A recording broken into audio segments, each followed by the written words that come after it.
আমার প্রিয়জনেরা, প্রভু যীশু খ্রিস্টের নামে সকলকে জানাই আমি অভিনন্দন। আপনারা দেখতে পাচ্ছেন কত সুন্দর জায়গা। আমার পেছনে একটা ঝর্ণা, এটা মরিশিয়াস। এই দ্বীপে এটা একটা পাহাড়ি অঞ্চল, দেখতে খুবই সুন্দর।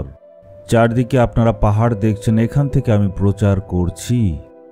আপনি হয়তো এখন ভাবছেন আজকে ঈশ্বরের প্রতিজ্ঞা আমার জন্য কি।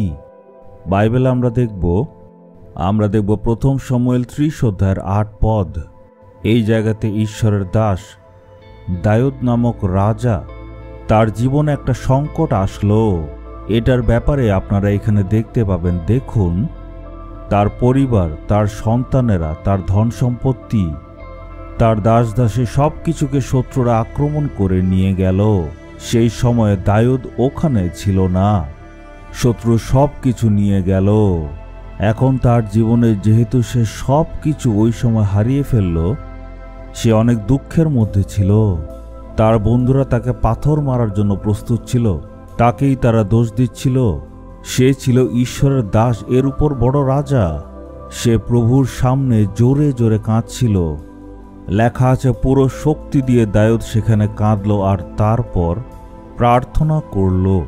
ঈশ্বর তার প্রার্থনা শুনল আর প্রতিজ্ঞা করলেন। ঈশ্বর বললেন, হে আমার সন্তান, তোমার সকল সমস্যাকে আমি উদ্ধার করে দেব, তোমার জীবনে আশীর্বাদ ফিরিয়ে দেব। ঈশ্বর এই প্রতিজ্ঞা তার জীবনে পূর্ণ করলেন।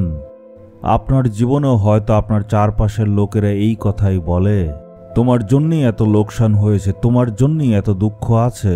সবাই সবসময় এই কথা বলতে বলতে আপনাকে বিরক্ত করে, কিন্তু ঈশ্বর আজকে আপনাকে প্রতিজ্ঞা করছেন।